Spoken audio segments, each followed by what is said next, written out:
Jessica is one of the most important races. I mean, this is the shot. If we're taking him out, we're taking him out now. And that would that would increase the size of the squad. We'd have another young woman of color winning. It would be a really important race. Really important race. Jessica Cisneros, who's running against Henry Cuellar, or whatever his name is, down in Texas on his stream. So I wanted to watch this with all of you. So Cuellar was the only House Dem to vote against the PRO Act. He also voted against codifying Roe when it passed in the House. He was the only Democrat to vote against codifying Roe. The guy's a Republican! So I'm really glad to see Hasan bring her on. All right, ladies and gentlemen, boys, girls, MBs, we have Jessica Cisneros, who is running in Texas 28, running against Henry Cuellar. We already showed her campaign video real quick. She's young. She's progressive. I think AOC recently endorsed you, right? Or even before? Yeah, this cycle and last cycle as well. There's been so many awesome, folks supporting our campaign, and we're really grateful. That's great. For that. Absolutely. Glad to see it. And yeah, you're awesome. Let's talk a little bit about your background before we get into what's going on in Texas right now. And how did you get your start in politics? Well, I decided to run. Henry Cuellar, my opponent, had been in office at that time for 16 years in Congress. He's actually been in office longer than I've been alive at one capacity or another. Before he ran for Congress, he was the state rep for Laredo, and then he left that seat to be Rick Perry, Secretary of State. And then he decided to run for Congress, and he actually got to Congress by primarying another sitting congressman. So he likes to pretend like that's not how he got his start, by doing what we're doing too. And I decided to run because no one was really stepping up against him. Justice Democrats was recruiting, trying to find someone, working with, local folks here. But I decided ultimately to do it when I was approached to and was asked to run, because that time Henry Cuellar was voting with Donald Trump 70% of the time. I mean, he had voted to fund the border wall twice. He had an A rating from the NRA. He was getting a lot of money from the private prison industry, and a lot of bad guys, including the Koch brothers. What a fucking scum. Again, safe Democratic seat. Now, if the Democratic Party wasn't a total fucking worthless slop, they would look at that guy and go, get him the fuck out. He's an enemy. Can you imagine that every single Democratic caucus meeting is totally corrupted? And this fucking guy's in there voting against legislation, interfering with it, fucking voting with Republicans. Why is the Democratic Party supporting this guy? And big oil. And I felt, especially at that time, as I became an immigration attorney under the Trump administration, specifically representing people in immigration court who are detained in the private prisons because they were just not born in this country. And I took a leap of faith. I mean, it was honestly scary to do so because I was 26 at the time, but I knew my community was going to respond and they were going to take that leap of faith with me. And we, ran a great campaign that first time around. I was a 26-year-old first-time challenger, and we came within 3 percentage points of defeating Cuellar. So now we're back to finish the job. Absolutely. So you also, I don't know if you like talking about this or not, but you were an intern for Henry Cuellar. Yeah, I was an intern back in 2014. So I mentioned I became an immigration attorney under the Trump administration. But before then, I had been doing immigration advocacy work since 2012. That was when DACA had been first announced. So it was a really exciting time, especially for my undocumented loved ones, because, they had some kind of, safety and protection. And the exciting part at that time was that people were talking about immigration reform. Like, it was going to happen. There was like a push on the Senate side to put forth a bill for to create a pathway to citizenship. So I was an undergrad at that time, and I told myself I wanted to have a front row seat to watch that happen. Like, I wanted to see immigration reform come out of both chambers and get signed into law. So when I got this fellowship, they told me you can apply anywhere you want to. And I was like, well, I think I want to intern for my congressman because I want whatever work I do in Washington to directly benefit the people back home. So I decided to do it. And I think a lot about that experience for 2 reasons. First one was that it took me, a constituent, having to be in that office to actually find out the kind of terrible representation that we were receiving. I mentioned a few of the terrible things that, Henry Cuellar has done to side with Republicans. But that's also when I realized that he was anti-choice. I mean, he had been voting to defund Planned Parenthood and mods. If you want to throw out some of the supporting the Hyde links Amendment, for her, that'd be sweet. I found out that he was anti-labor and anti-worker, that he really ditched working people and sided with Republicans.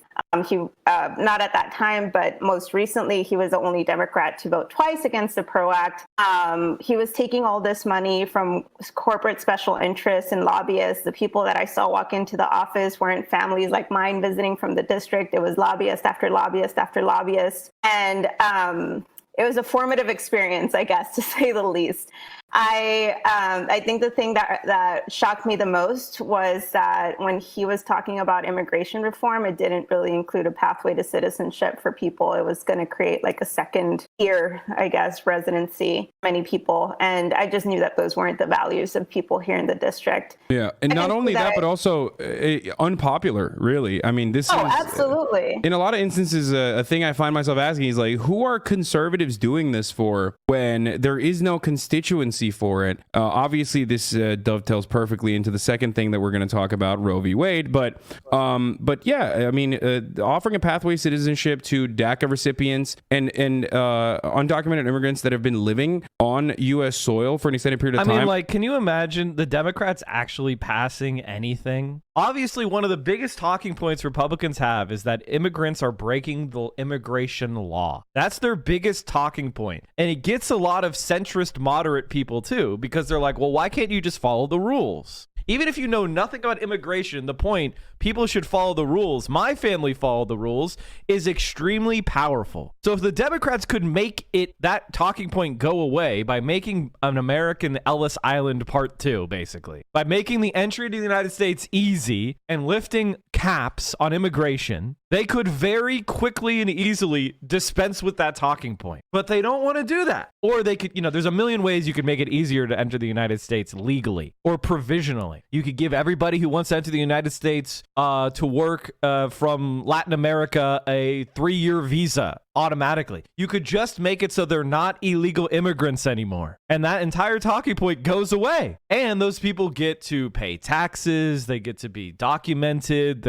People get to know who they are, where they live. They could, they could organize those people. They could, follow the law as it goes towards labor rights and minimum wage. But no. The Democrats don't want to do that. And so we have this continual discussion that's 100% framed in a conservative way because the Democrats absolutely are incapable of doing anything of value. They already pay taxes, Mike. Yes, many of them do pay taxes. Across the board is a broadly popular concept. I mean, even Reagan offered amnesty at a certain point. Like this is something that Americans, even Republicans, do not have that large of an issue with and are overall supportive, especially when it comes to DACA recipients. My friend's dad just got his green card after waiting almost 30 years. He's 48 now and just got it. People want to just wait. Yeah, it's just absolutely insane. Our immigration system is so insane, and most Americans don't know that. To most Americans, their concept of immigrating to the United States is Ellis Island, is the melting pot. Like, people who want to come here can come and work, but there's a bunch of people that are breaking the rules and jumping the line. And the concept of disorder is programmed in people's brains when they think about immigration. And to be honest, it's disorderly. It's stupid to have an immigration system where people are coming in by running across the desert or paying a coyote. It's idiotic to do it that way. Hogs don't want anyone but white people to come here. Yeah, that's hogs. But I'm talking about people that are normal, who hear the talking point, they're breaking the law, and they think, well, why can't they just follow the rules and wait their turn? Not knowing that it's impossible to wait your turn. It's impossible to immigrate to this country unless you have a relative or you have a spouse or you have some extraordinary skill. You can't just move here and work. Which is 90% approval. That's You're absolutely crazy. right. I mean, my parents were able to get their shot at the American dream during the Reagan administration. They were beneficiaries of the 1986 immigration reform. So I've seen the impact that policies like that have on families like mine and families here in this district. So that's why it was just eye-opening and shocking that, again, it took me having to be there in his office to realize what kind of representation we were receiving. The second thing that I did learn while I was there was that I looked into the congressional offices and I saw a bunch of 20 and 30-year-olds running Washington, right? Like, young people are the ones that are pushing and shaping policy. So, I mean, it really inspired me to go ahead and just, like I said, take that leap of faith and run. Like, young people can definitely have a have a role in the forefront of creating better policy for our country. Yeah.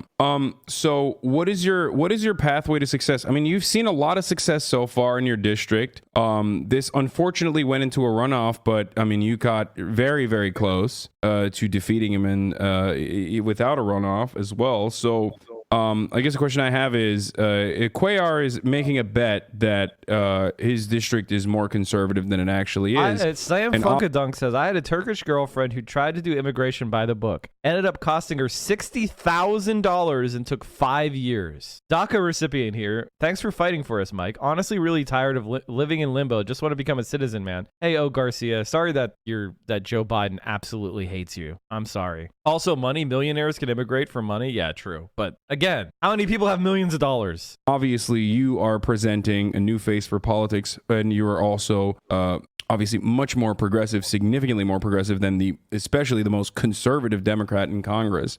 Do you feel like you have a different turnout strategy that revolves around demographics that normally go unheard or whose issues are unaddressed? What is your plan there? I think, well, this runoff election, the dynamics are a little bit different because we made history on March 1st, pushing this runoff to begin with. So this is like the first runoff in the history of the congressional district. We came within 1 percentage point of being the top vote getter and defeating Cuellar. But that also means that people aren't used to voting for Congress in May, which is when the runoff is happening, right, on May 24th.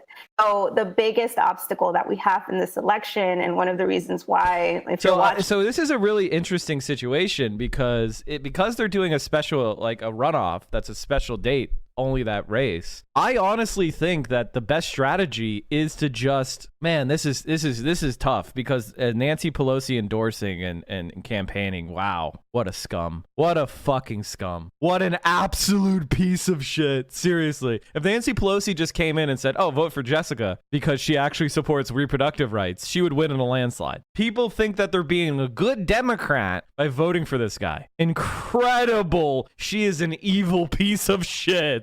Watching this, I really hope you take, a bit to support us, whether that means a donation or helping us with our phone banks. We need to let people know that this election is happening and that change is on the ballot and that we can kick out Henry Cuellar. So it's really going to come down to voter turnout. We've been running on the same issues that we did last cycle, which is healthcare and jobs.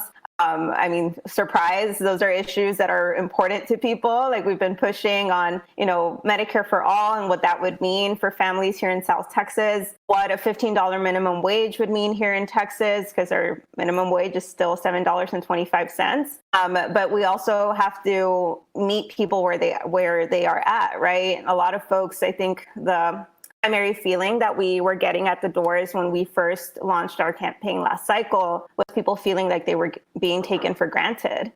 So for us, a huge, lift that we've been doing is trying to meet voters where they are and inspire them to be a part of this election and be a part of this campaign. And it's our district is pretty big. It's one of those beautifully gerrymandered districts, as you can imagine, here in Texas. And it's almost the same size as the state of New Jersey. So we have a lot of ground to cover, a lot of voters to, reach. So if y'all can help us out, it would be really appreciated. We have 19 days to go, and we have a lot of work ahead over these next few days. No, absolutely. And there are people in your district that are in my chat right now, and they're very excited. Before we get into how they can help, though, there's some other stuff that I want to talk about. Specifically, is anybody in her district in the chat right now? I would like to see what they're doing to attack her. Actually, this is a really important race. Obviously, the leaked Alito draft, for those of you who already know this, has shown us that the final project of the Federal Society is coming to fruition, and the United States Supreme Court is going to overturn Roe v. Wade, which will, of course, in a series of landmark decisions and trigger laws that are going to activate immediately, and pre-existing laws like those in Texas are going to make it illegal for women and those who can give birth to seek out abortions. which is a medical procedure.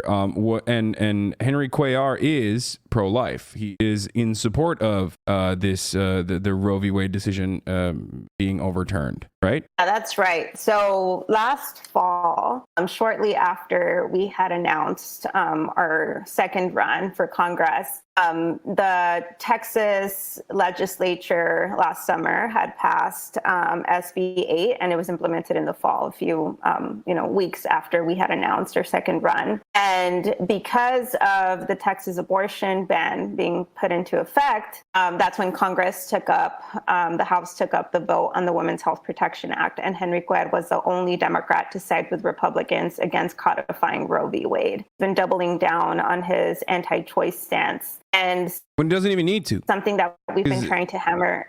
Right. He doesn't. So here's one of the attack ads that people have been playing. Believe Jessica Cisneros' lies, attacking Henry Cuellar to distract from her agenda that will hurt South Texas because she knows her agenda won't fly here. She claims we're dependent on border security jobs. She even said she'd split Border Patrol in half, leaving us with open borders that would make us less safe and cost us thousands of jobs, putting our security and economy in jeopardy. A vote for Jessica Cisneros? That's a risk we can't afford. I'm Henry Cuellar, and I approve this message. Absolute. This is a Democrat. Worthless party. Honestly, why does it even exist? Truly, why does it even exist? Fucking worthless party, dude. He didn't even have to do that, but he's been doubling down on his anti-choice stance in, I guess, an effort to appeal to Republicans. And he's just been an obstacle, not just on this, but so many other key Democratic legislation, including, for example, Build Back Better. He was one of the ones that was leading the charge on trying to water down and successfully stop the passage of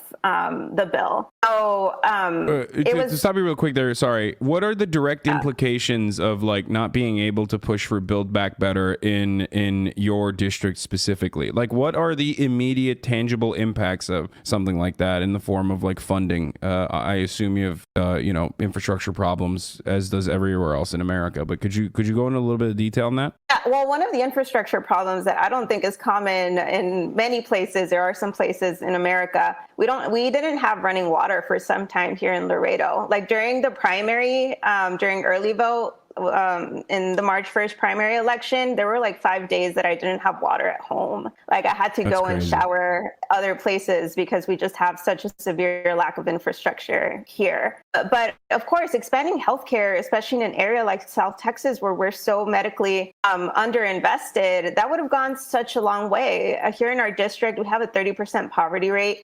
There's about 1 in 4 people that don't have health insurance. And this were numbers before the pandemic. So I'm sure with people getting laid off during the pandemic, it's much, much higher. People here have to go to Mexico to be able to have a chance at affording healthcare because it's just so much cheaper over there. So even something such as an expansion on the services that Medicare covers to dental, vision, hearing, that would have gone such a long way for people here. But unfortunately, I guess Henry Cuellar doesn't want our seniors to have hearing aids. Okay, that's not surprising for how establishment Democrats or blue dog Democrats should not even exist, in my opinion, operate. And he is actually, despite all of this, getting a lot of support from not the people in your district, but rather the establishment Democrats and those in the party that have a profound amount of influence, sway, and power. Nancy Pelosi, despite asking me for money all the goddamn time, is especially in this new abortion fight and women's choice fight that now we have to battle, is still very much in support of your opponent, if I'm not mistaken. Is this correct? Yeah, that's right. And I think right now, like, people need to understand, including electeds and especially Democratic leadership, that this isn't a drill. Like, these are fundamental freedoms on the line, and we can't have someone like Henry Cuellar all of a sudden becoming the Joe Manchin of the House and just an obstacle in our fight to That's a preserve. really good talking point. He's the Joe Manchin of the House. That's what she should be. I mean, I don't know. Maybe just calling him an outright Republican, but he is the Joe Manchin of the House. And I think for Democratic base voters, they understand that Joe Manchin has been in many ways blocking much of the agenda. These are the type of talking points you need. U.S. supposed best in the world can't even provide clean drinking water. Yeah, we're the worst. We're fucking terrible country. And protect these freedoms, because he could very well be the deciding vote on the future of reproductive rights in this country. Absolutely. We can't risk that. And you had Jim Clyburn visit your district as well yesterday and speak to I would consider to be not that sizable of a crowd. I think like around 80 people showed up to that. Not a big not a big crowd winner, Jim Clyburn is, but how does that make you feel that like the party is not only, I mean, do you sense a little bit of hypocrisy there? I feel like when the National Democratic Party is saying one thing, but then when it comes down to it, and when it comes down to actually supporting a young progressive woman who is pro-choice, they end up siding with the anti-choice old establishment Democrat who is openly conservative to a degree that he doesn't even have to be. I really want them to know, like, well, first off, I would be a much better partner, of course, in getting a lot of these Democratic priorities and promises that Democrats made on the campaign trail last cycle, right? Like, these are issues that Democrats have been running on, not just last cycle, but also during these elections as well. And it just doesn't make sense that they're supporting someone who has been a constant obstacle in delivering for people that voted them into office. So for me, it's just like, I'm ready to work. And Henry Cuellar obviously is not. Like, he's been throwing our community under the bus and hurting the entire country in the process. And again, Jim Clyburn said he was the most progressive member in Congress. That's funny. I mean, he's how old is Clyburn anyway? He's 81. Okay, thank God. In a drill, like, this is it. Like, Henry Cuellar has had a huge role in eroding our fundamental freedoms. Absolutely. And the problem will solve itself we have soon. a chance right now on May 24th to kick him out and send a strong message that even here in South Texas, where people like to put on this label that really doesn't make sense, because people here, when we have conversations with them, they absolutely are pro-choice, but nobody's been driving that conversation here, and we are. And we want to make sure that we're sending a resounding message that choice and so many other issues. It would be awesome if progressives could primary Clyburn the way AOC did. Absolutely. I mean, sure, I would be in favor of that. I think it's a low probability event. AOC winning was a low probability event, so I think it's worth going for. But you have to understand that the Democratic Party in South Carolina is basically a party of the Republican, right? They're there to collect votes in a highly packed district, and then that packed representative gets bribed by Republicans, and that's Clyburn's role. Clyburn's role is to put as many Republican seats from South Carolina as possible, collect whoever Democrats are in that state, and then capture them to Republican donation interests. That's his entire job. Prioritize, like, increasing the minimum wage, like having healthcare through Medicare for all. Like, all of these are issues that matter to us, and we can win in this district and send that resounding message all across the country and basically set the tone for these midterm elections. Okay, that's awesome. I have so you brought up what you need from at least my community as well. Like, and I want to help out in any way I can. I think you're awesome. I think you're dope. Before I ask you what kind of message you have for young people that also want to get involved in politics, what can we do in this circumstance, in this immediate Colleen, future, thank you for leading the up to links, your by the way. election, which is happening very soon? Yeah. Well, before I get there, I just want to give y'all, all of your community and you yourself, a shout out for supporting Frontera Fund. It's an abortion fund that does work here in South Texas and covers part of our district. So thank you so much for supporting us, because we really do need all the support that we can get here in Texas, and especially South Texas.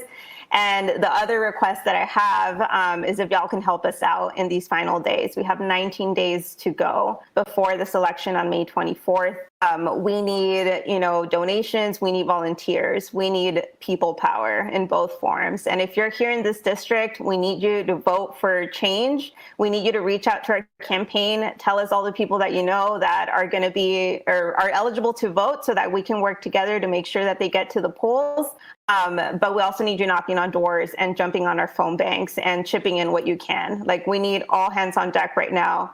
We need all the support that we can get. What are some good things that people can say in the given the nature of the race currently? Because I mean, as someone who's like done door knocking during primaries for Bernie Sanders, one of the things that I always had a hard time grasping was trying to get people more involved, like working class people that have their 9-to-5s that are not even interested in actually voting in the general election, let alone where an election where they actually might have more impact than they think, like the primaries. And this is, you know, like you already mentioned, happening at a unique time. What are some things that we could, people could immediately say, try to get people involved? What have you seen that's been successful? So usually people, there's many people who are incredibly busy, right? And also part of the problem why they don't want to get engaged is because they feel left out of the process, or that, you know, politicians, no matter, you know, when they get into office, like they tend to be the same old people like Henry Cuellar. The most powerful thing that people can do is talk about why this election is so important for them. One of the things that we do whenever we have our canvases and we get ready and we get trained is talk about why we decided to show up in the first place. Because I think that storytelling, and not just talking about theory and policy in an abstract sense, but how it affects you, really does go a long way. So we each have our reasons why. And I think having that human touch of talking to people and seeing them and hearing them and validating a lot of the struggles and challenges that they're facing, that's probably the best thing you can do to get someone inspired to get out and vote and activate them and be a part of the campaign as well. Absolutely. Okay, let's talk about we were supposed to play Mario Kart, but I don't know if we're gonna be able to do that. I'm gonna be honest. I feel like, we can set that up at a different time. I was kidding about that. But that's actually one of the things that I do after I'm done with campaigning for the day. It's been long hours, and just to holy shit! I will Mario Kart. I will fucking crush. I would crush in Mario Kart. I would spot a blue shell. I would crush. Oh, you're running for Congress so you can't practice your Mario Kart? Too bad. Sounds like loser talk. She doesn't want to play, Mike? Oh.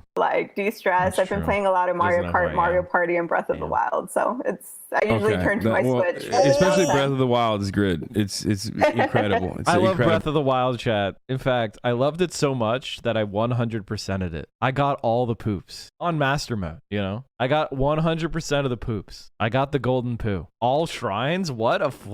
That's baby shit. Of course I got all the shrines. All right, let's keep going. Game. Switch is...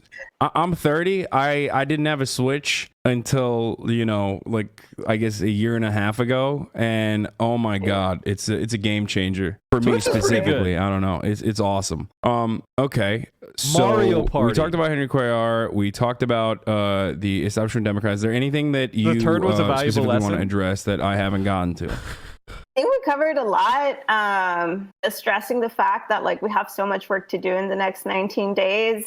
And just, I think for me, how grateful I am to have the support of so many people, both inside and outside of the district, because I said it from the very beginning, I cannot do this alone. But the reason why I decided to get in is because I knew exactly that I was not going to do this alone. So even if it feels that, making one phone call or, chipping in whatever you can, all of those things, that is how we win elections. Just continuing to make phone calls, continuing to knock on doors, giving what you can give, getting others to do the same. It's not glamorous. It's not glitzy. It's just rolling up our sleeves and doing the hard work. That's what people do in this district every day. And I remember when I decided to run the first time around, there were a lot of naysayers, of course, a lot of people being how are you going to take on this powerful man? Are you sure you can do this? And I said yes, because I pride myself on having an ear to the ground, because we're out there putting in the work and talking to people and hearing from them directly that they need change. And I've seen people in this district do the impossible every single day. And that's what we're going to do on May 24th. We're going to win this, despite everything that people have been saying, or despite, so many folks, powerful people behind Henry Cuellar. also have powerful people Do behind this American campaign, elections too. have spending caps? All right. No. Well, thank you so much for coming on. This was wonderful, and I mean, I'm really excited to see what happens in this election. I think you got this in the bag, but I don't want to jinx it. Okay, it is still we can't take anything for granted. Yes, That's why. absolutely not. And also, there's still a lot of work to be done in this process, and I hope that all of you in the chat, if you're in Texas, if you're in South Texas specifically, like, go and help out, get the door knocking, get the phone calling and phone banking. We need more progressive members in Congress. So it's great. I'm so glad you came on. Thank you so much. I appreciate it. Take care. Bye, y'all. All right, bye. All right, folks, that was Jessica Cisneros. And yes, you can help even if you're in Austin. That's not a thing. Like, there is no rules stopping you from doing that. Okay. Hell yeah. So this is I'm really glad you had her on because I didn't know anything about her before, and now I've donated to help. Yes, that's good. Beautiful, Chad. That's Fizz exactly is what I already want to see. blasting the announcement. You can go to Twitter, JCisneroxTX, to follow This her is there. probably, again, Jessica is one of the most important races. You know, Nina Turner was a very important race, and she just didn't make it. She got beat by a couple points in the special election, and then that's led to what we have now. I mean, this is the shot. If we're taking them out, we're taking them out now. And that would increase the size of the squad. We'd have another young woman of color winning. It would be a really important race. Really important race.